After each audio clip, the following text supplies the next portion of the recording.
Mi nombre es Luis Álvarez y junto a mi equipo de trabajo vamos a hablar sobre la ponencia de los fármacos utilizados para el manejo de la menopausia y la osteoporosis. Los que se utilizan para el manejo de la menopausia son parte de un arsenal diverso el cual se encarga de aliviar los síntomas y las complicaciones ocasionadas por el cese de las funciones ováricas. Y en cuanto a la terapia de reemplazo hormonal, esta está compuesta por la combinación de lo que sería el uso de estrógenos y progestanos, los cuales se encargan de aliviar los síntomas vasomotores y proteger la salud del endometrio y de los huesos. Como primero de estos fármacos tenemos al estradiol.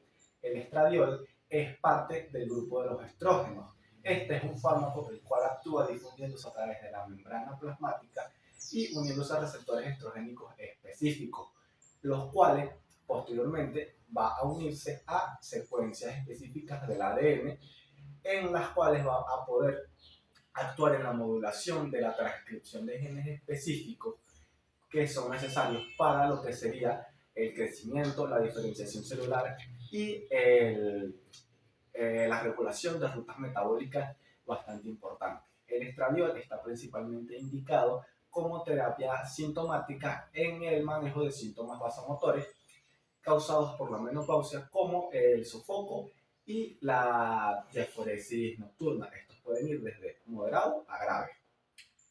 Como lo podemos encontrar en Venezuela principalmente como pastillas en una concentración de 1 miligramo, en forma farmacéutica sería comprimidos recubiertos en una cantidad de 28 comprimidos. También lo podemos conseguir como una crema vaginal en un tubo de 30 miligramos con una concentración del 0.01%. Refiriéndonos a su posología, esta es altamente personalizada y suele ir indicándose la dosis más baja posible, que va desde 1 miligramo a 2 miligramos al día. El siguiente de los fármacos serían los estrógenos conjugados. Estos son considerados estándar de oro para la terapia de reemplazo hormonal.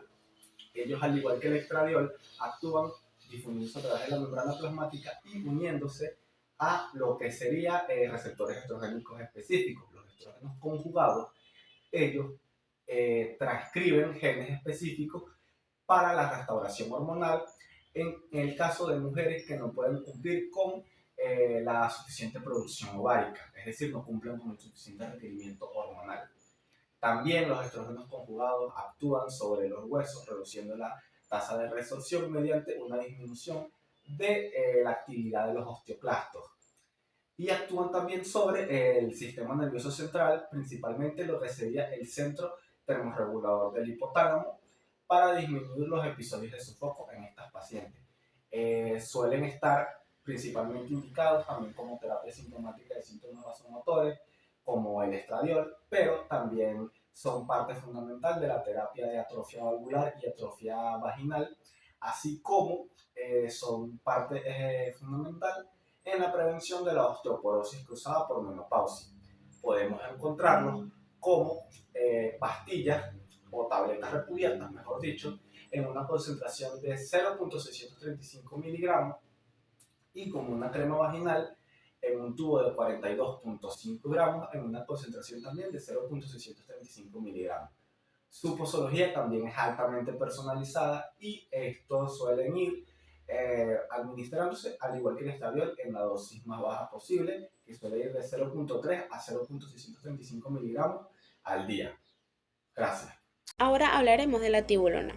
Esto es un fármaco singular que a menudo está clasificado como un modulador tisular selectivo de la actividad estrogénica, que combina propiedades estrogénicas, progestagénicas y androgénicas en una sola molécula. Su mecanismo de acción: tras la administración oral, este se va a metabolizar rápidamente en el hígado y en tejidos periféricos, dando lugar así a 3 metabolitos activos. El 3-alfa y el 3-beta, estos van a poseer actividad estrogénica y progestagénica, y el isómero delta va a poseer una actividad androgénica y progestagénica. Sabiendo esto, pasamos a las indicaciones terapéuticas. Este está indicado para el tratamiento de los síntomas vasomotores, como lo es los sofocos y la sudoración, y en mujeres posmenopáuticas. Además, esto es una opción eficaz para la prevención de la osteoporosis. En cuanto a su farmacocinética, este se va a absorber de manera rápida y extensa en el tracto gastrointestinal. En su distribución y unión a proteínas, los metabolitos se unen principalmente a la albumina. A diferencia de otros estrógenos, la tibolona no aumenta significativamente la globulina fijadora de hormonas sexuales, lo que va a influir en la disponibilidad de sus metabolitos androgénicos.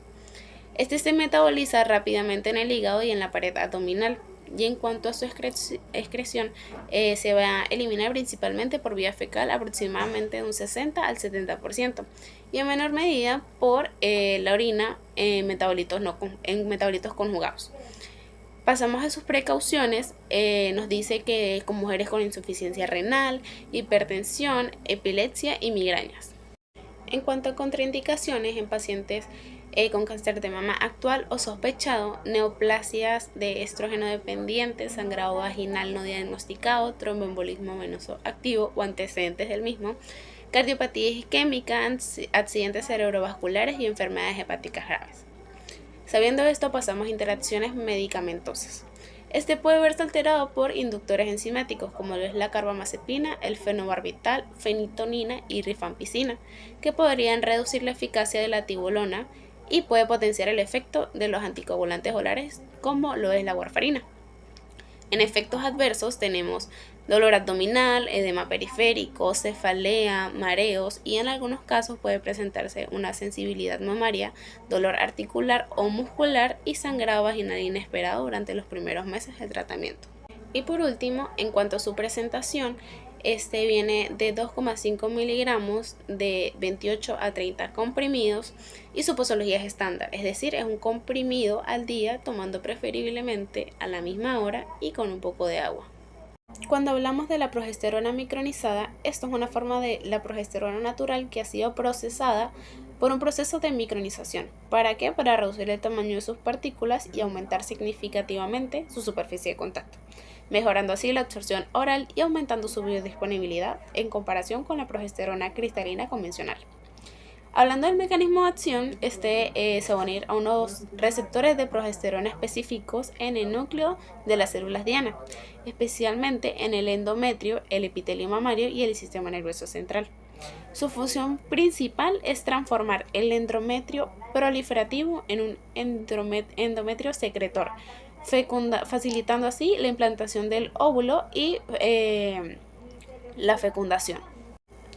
En cuanto a sus indicaciones terapéuticas, se va a indicar en trastornos ginecológicos, como la insuficiencia lútea, la menorrea secundaria, sangrados uterinos disfuncionales y tratamiento de la amenaza del aborto.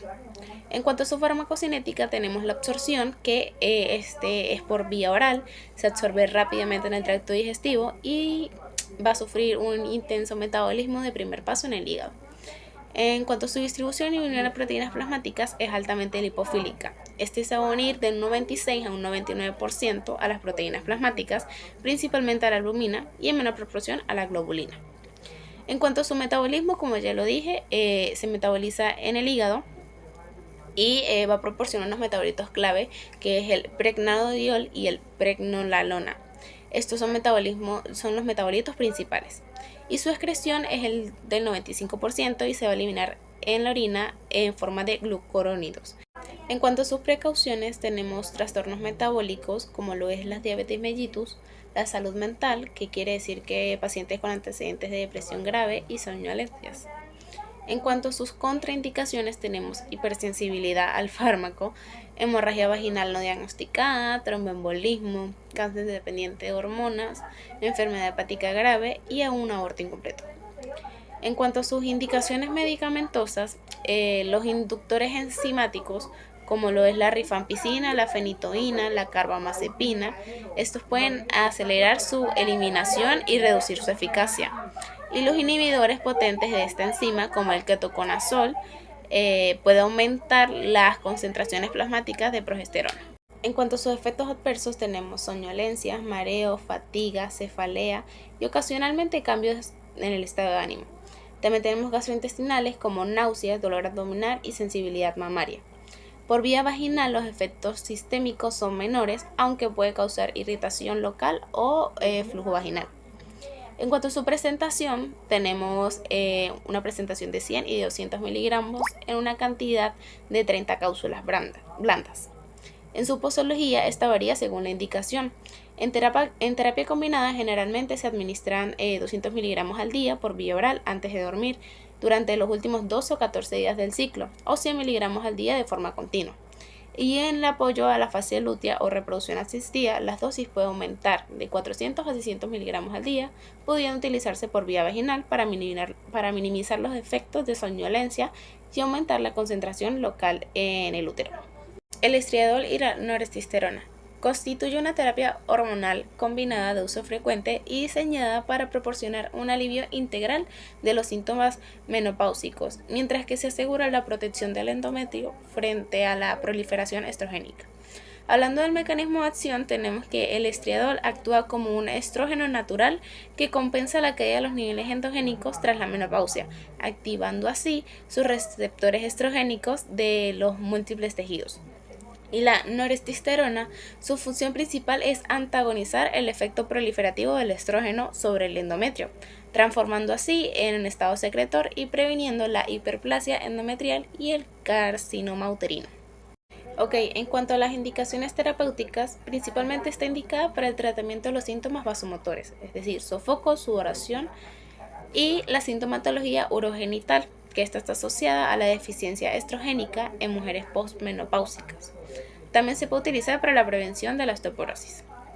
En cuanto a su farmacocinética, la absorción del estriadol es tras la ingesta oral. Se va a absorber rápidamente, pero va a sufrir un metabolismo de paso hepático masivo.